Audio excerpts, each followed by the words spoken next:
দেখো আমাদের বাচ্চা একদম ঠিক আছে। বৌমা তুমি প্রেগনেন্ট না? জন জন আমি তোমার সাথে একটু পরে কথা বলি কেমন? এই বুড়ি তুই এরকম চিল্লাচিল্লি করতেছিস কিসের জন্য? বৌমা তুমি প্রেগনেন্ট না? ঠিক আছে আমার ছেলের আগে আসতে দাও, আমি সব কিছু বইলা দেব। এই বুড়ির বাচ্চা তুই কি বেঁচে থাকতে চাস না? ডাক্তার সাহেব আপনি তো সব কিছুই জানতেন, তাহলে কেন আমাকে কর নাই? হ্যাঁ বুড়ি শোন, প্রথম কথা হচ্ছে আমি কোনো ডাক্তার না, আর দ্বিতীয় কথা হচ্ছে মায়ের সাথে দেখা করাটা আমার খুব ইম্পর্টেন্ট ছিল। আমি কিভাবে এই বাড়িতে আসবো, কি করে এই বাড়িতে জায়গা করে নেবো আমি সেটাই বুঝে পাচ্ছিলাম না, তাই আমি ওর পার্সোনাল ডাক্তার হয়ে আসতে বাধ্য হয়েছি, বুঝতে পারছিস? আর আমি তো তোর ছেলেকে মিথ্যা কথা বলেছি, আর তোর ছেলেকে যদি মিথ্যা কথা না বলতাম না তাহলে তো আমি এই বাড়িতে আসতে পারতাম না। বৌমা তোমার কি একটু লজ্জা করলো না এরকম কাজ করতে? এই বুড়ি একদম চুপ থাক, মেরে না একদম লজ্জা বের করে দিব।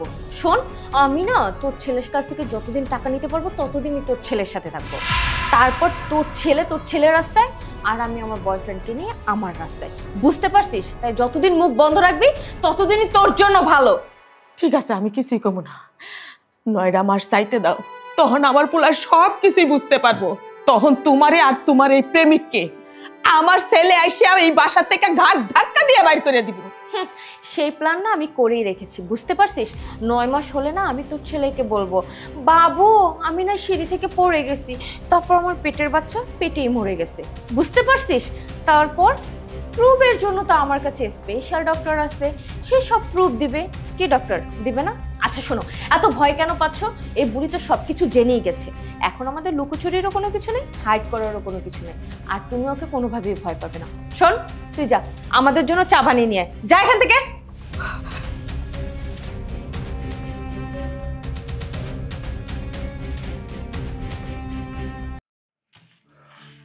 এসব কি হচ্ছে? এসব কি হচ্ছে আমার বাসায়? না, আমাকে আজকে বাসায় যেতে হবে। এই বুড়ি এই, আমি তোকে বলছি চা বানাতে আর তুই এখানে বসে আছিস। দাঁড়া দাঁড়া বলছি।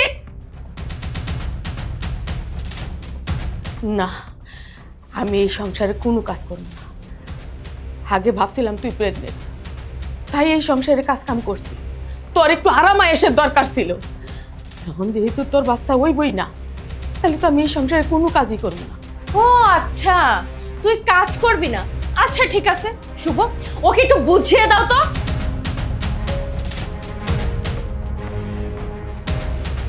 কাজ করবি না তাই না?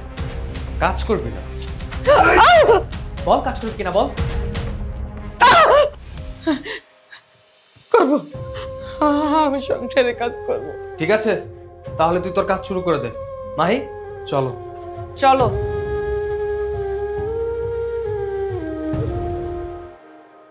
তো আমাদের বাবু কেমন আছে?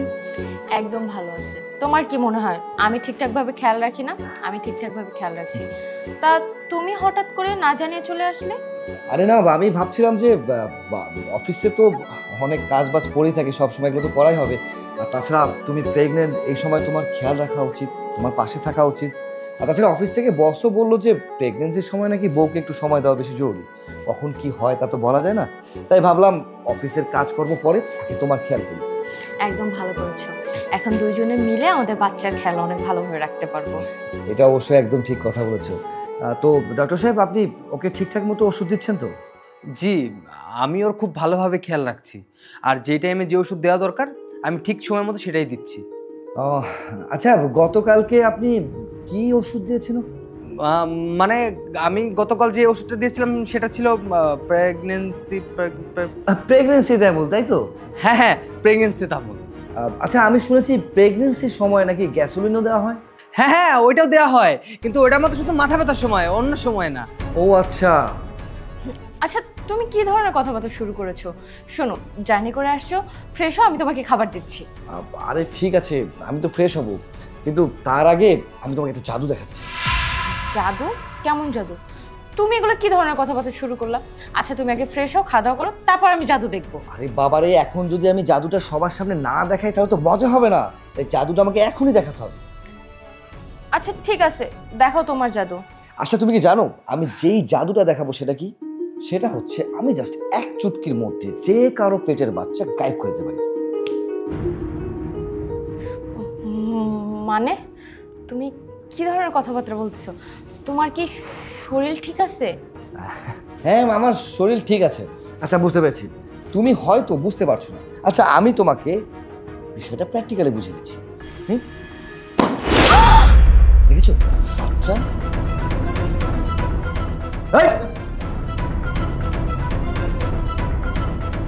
কোথায় যাচ্ছিস? প্রেগন্যান্সিটা বল। ম্যাডাম আপনি কি ভাবছেন আমি কি পালাইতেছি? আমি তো পালাচ্ছি না, আসলে অনেক বাথরুমে যেতেছিলাম। ও আচ্ছা, তোর অনেক পেট ব্যথা করতেছে তাই না? ঠিক আছে চল, তুই আমার সাথে থানায় চল, তোর সব পেট ব্যথা ভালো হয়ে যাবে, তোকে আমি গ্যাসোলিন খাওয়াবো। ম্যাডাম আপনি কি ভাবছেন আমি কি বুঝি না? আরে গ্যাসোলিন তো পেট ব্যথার না, গ্যাসোলিন হচ্ছে মাথা ব্যথার ঔষধ। গ্যাসোলিন মাথা ব্যথার ওষুধ তাই না? মাথা ব্যথার? দেখো আমার ভুল হয়ে গেছে, তুমি আমাকে মাফ করে দাও। আমি মিথ্যা প্রেগন্যান্সির নাটক করে তোমাকে ঠকাইছি, তোমাকে ধোকা দিচ্ছি। দয়া করে তুমি আমাকে মাফ করে দাও। আমাকে এই বাসা থেকে বের করে দিও না, আমাকে ডিভোর্সও দিও না। আমি তোমাকে কথা দিচ্ছি আমি আর কখনো এমনটা করব না, ওর সাথে কখনো মিশবও না। মা দয়া করে আপনি আপনার ছেলেকে বুঝান না, আমি আপনার সাথে অনেক অন্যায় করেছি। 2 দিনের ভালোবাসার জন্য আপনার সাথে আমি যা নয় তা ধরনের আচরণ করেছি, আপনি আমাকে মাফ করে দেন। আমি সত্যি সত্যি কথা দিচ্ছি কখনো আর এই ধরনের ভুল করব না, একদম ঠিকঠাকভাবে চলাফেরা করব। আপনার ছেলেকে একটু বুঝান না, আপনার ছেলে যেন আমাকে ডিভোর্স না দেয়, এই বাড়ি থেকে যেন বের করে না দেয়। প্লিজ মা আপনি আমাকে মাফ করে দেন। বন্ধ করো তোমার এইসব নাটক। তোমার এইসব নাটক আমার আর সহ্য হচ্ছে না। শোনো, এই সব কিছু যদি বাচ্চার জন্য হতো তাহলে আমি সব কিছু মেনে নিতাম, কিন্তু তুমি আমার পঙ্গু মায়ের সাথে এই ধরনের আচরণ করেছো, যেটা আমি কখনোই মানতে পারবো না। ছি, আমার ভাবতে অবাক লাগছে, তোমার প্রতি আমার বিশ্বাস, আমার ভালোবাসা, এইভাবে তুমি আমাকে ঠকাবে। আর তোর তোর কি লজ্জা করলো না একজনের সংসার নিয়ে এইভাবে ছিনিমিনি খেলতে? আর তোর যদি টাকার দরকার ছিল তুই আমাকে বলতে, আমি তোকে দিয়ে দিতাম, কিন্তু কি দরকার ছিল সব মিথ্যে নাটক করা? তোরা দুজন মিলে আমার পঙ্গু মায়ের সাথে যে আচরণ করেছিস না, এই সব কিছুর জন্য আমি কোনো দিনও তোদেরকে ক্ষমা করবো না। আর তোদের সাথে দাঁড়িয়ে দাঁড়িয়ে আমি এখানে কেনই বা কথা বলছি? তোর মতো একটা মেয়ের সাথে অন্তত একই ছাদের নিচে আর একটা দিনও আমি সংসার করবো না। তুই এসেছিলি তোর পরকে প্রেমকে নিয়ে, ওকে নিয়েই থাক। আমি তোর বাবাকে বলে ডিভোর্স তোর বাসায় পাঠিয়ে দেবো, তাহলে মিলে গেস। বৌমা, আমার কাছে মাপ ছায়া কোনো লাভ নাই। আমার কি, আমি তো মাত্র 2 দিনের মেহমান, আজকে থাকলে কালকের আশা নাই। আমার ছেলে যদি তোমারে মাফ করে তাইলে আমি তোমারে মাফ করে দিছি, তাছাড়া আমার করার কিচ্ছু নাই। কি ব্যাপার, শুনেছো আমার মা কি বলেছে তোমাকে? সো তোমার এখানে যা যাবতীয় আছে সব কিছু নিয়ে চুপচাপ এই বাসা থেকে বেরিয়ে যাবে। আর ম্যাম আপনাকে বলছি, এই সমস্ত লোকদেরকে এমন শায়েস্তা করবেন যাতে সারাটা জীবন কারো সংসার ভাঙার আগে আর কারোর সাথে মিথ্যা নাটক করার আগে একবার অন্তত ভাবে নিয়ে যান। যান চল, তোর কেস তো আমি থানায় শেষ করবো।